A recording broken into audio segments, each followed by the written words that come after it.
역시.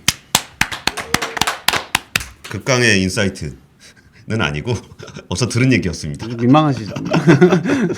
제가 주워 들은 얘기를 종합하고 진짜 그 바람직한 지배 구조가 무엇인가에 대해서 포스코 쪽에도 계속 기사 쓰면서 정말 물적 분할은 하는 게 좋은데 네. 절대 상장은 안 된다.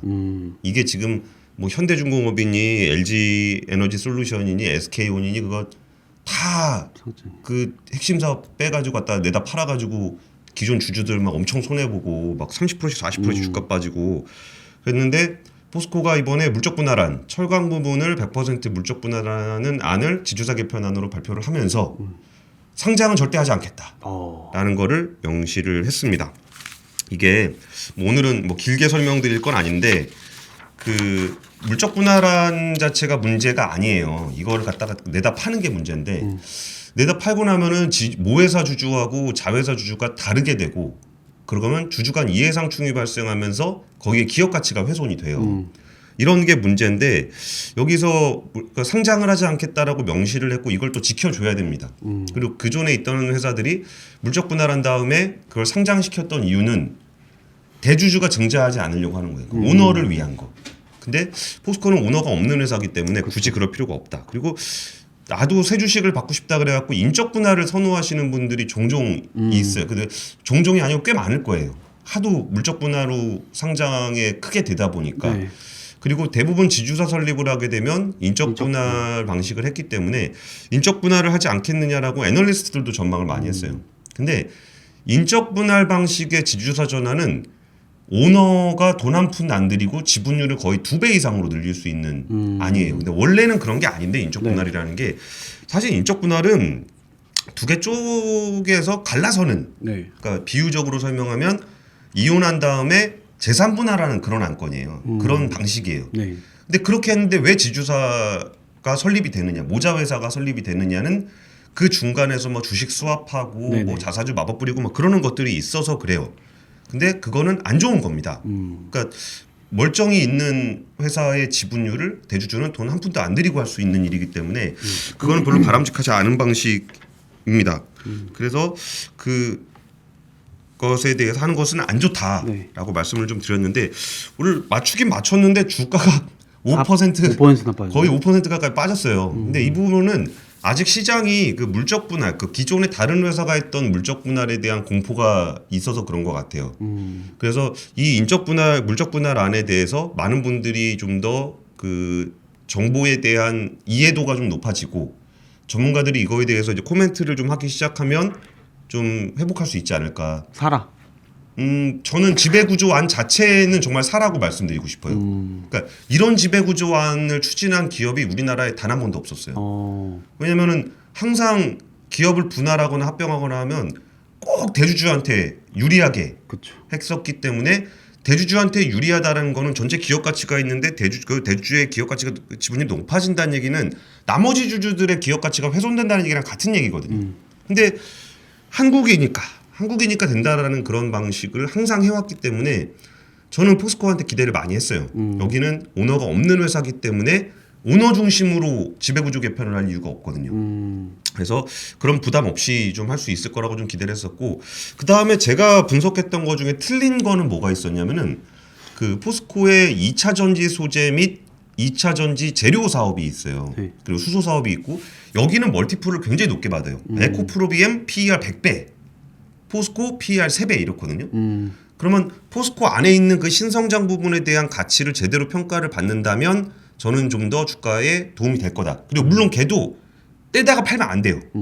꼭 100% 자회사로 가지고 있어야만 그게 지주회사의 기업 가치에 그대로 녹아나기 때문에 저는 그래서 신성장 부문을 떼낼 거라고 전망을 했었어요. 근데 신성장 부문을 이번에 떼어내지 않았습니다. 근데 다만 앞으로 리튬, 니켈, 수소 사업을 떼어낼 계획이 있다라는 거를 암시적으로 표에다 보여줬고 여기에 플러스 알파로 이렇게 신성장 부문을 떼내려고 하더라도 앞으로 상장시키지 않을 거다라는 것들에 대한 걸 명시를 했습니다. 여기서 이강록 님이 IPO 안 한다고 해도 못 믿는 것 같다. 하도 얻어맞으니까 그렇다라고 좀 말씀을 해주셨는데 그리고 크루즈 MT님이 카메라 고장났나 봐요. 옆에 흑인이 앉아 있네요. 아, 우리 누구지? 진지한 아는 얘기하고 분인가? 있는데. 근데 고등학교 때 별명이 그냥 흑인이었습니다. 아무 뭐 미사일과 없이 그냥 흑인.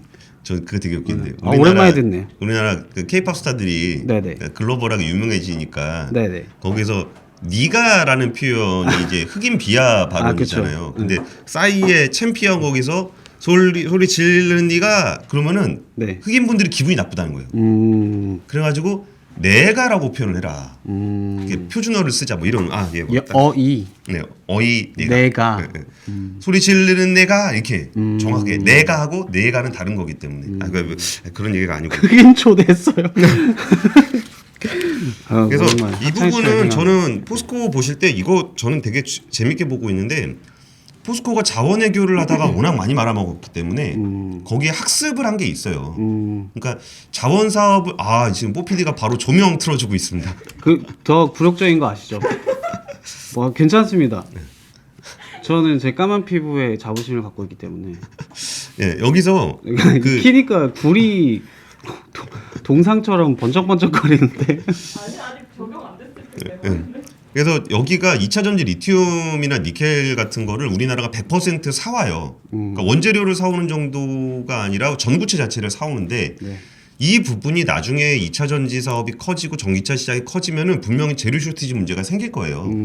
그러면 거기에 서플라이 체인을 광산부터 가지고 있는 회사가 포스코밖에 없어요. 네. 그러면 광산에서 자기가 지분 투자한 광산에서 원광을 받아서 재련을 해서 재료를 만들 수 있는 사업은 여기밖에 없기 때문에 저는 이 사업은 좀 사이즈가 좀 커지게 되면은 분명히 저는 기업 가치에 녹아들 거라고 생각해요. 근데 우리가 고민을 해야 되는 부분은 기업 가치가 좋아졌을 때 그 기업 가치 좋아진 부분을 대주주가 다 먹는 거.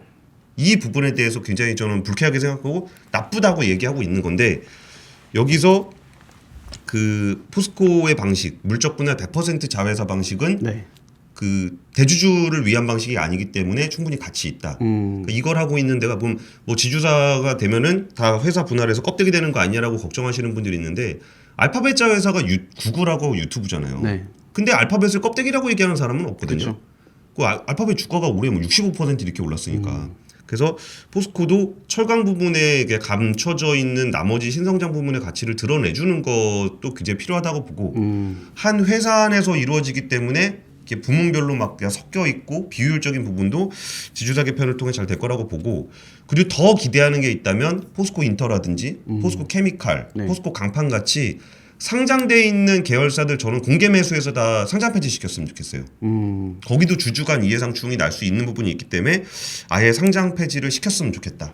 그 제값을 주고 다 주식을 사들여서 그래서 상장사는 지주사 하나로 있고 나머지 계열사들은 비상장 상태로 있어서 각 기업의 성장이 모회사 주주들한테 기업 가치로 다 돌아갈 수 있게 그렇게 해야 됐으면 좋겠다라는 거를 꾸준하게 주장을 해올 거고 그렇지 않은 다른 뭐 진짜 여기서 뭐 아니라 그러면은 이렇게 뭐 이렇게 이거 또 상장시키면 어떡하냐? 그러면 제가 할 수 있는 일은 언론인으로서 계속적으로 비판의 목소리를 높여야 되고 그걸 통해서 그런 식으로 기업 가치를 훼손시킨 CEO에 대해서 바꿔야 된다라고 계속 주장을 해야 될 거예요.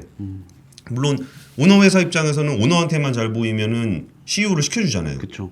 그러니까 그런 식의 되는 것들을 방지하고 오히려 이렇게 주인 없는 회사의 경우에는 오히려 모든 주주들한테 지지를 얻어야 되기 때문에 그 기업 가치를 특정 누군가에게 몰아주는 일이 생길 유인이 적다. 그래서 포스코의 지배구조 개편에 대해서는 저는 그 긍정적으로 생각합니다. 그리고 오늘 빠진 거는 시장의 오해냐라고 했을 때 이 시장의 오해라는 부분은 아직까지 이 물적 분할 상장에 대한 트라우마가 있기 때문에 이렇게 받아들이고 있는데 주말이 좀 지나고 많은 전문가들이 이 지배구조 개편안에 대해서 좀 설명을 해주면 그러면은 말씀드렸다시피 저는 이 지배구조 개편안 자체에 대해서 매수입니다. 저는 뭐 이게 설사 주가가 틀리더라도 중장기적으로라도 이 지배구조가 훨씬 낫다고 봐요.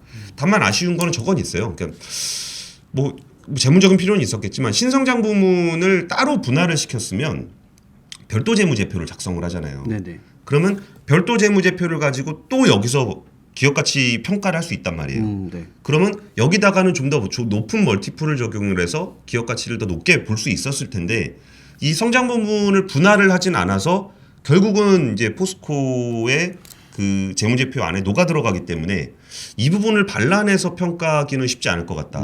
그러면 기대했던 신성장 부문에 대한 재평가 부분은 약간은 좀 어렵지 않겠느냐라는 생각이 듭니다. 오늘 준비한 얘기는 뭐 이건 아니기 때문에 뭐 지배구조 개편안 지난주에 했던 것에 대한 리뷰를 다시 해드렸고요.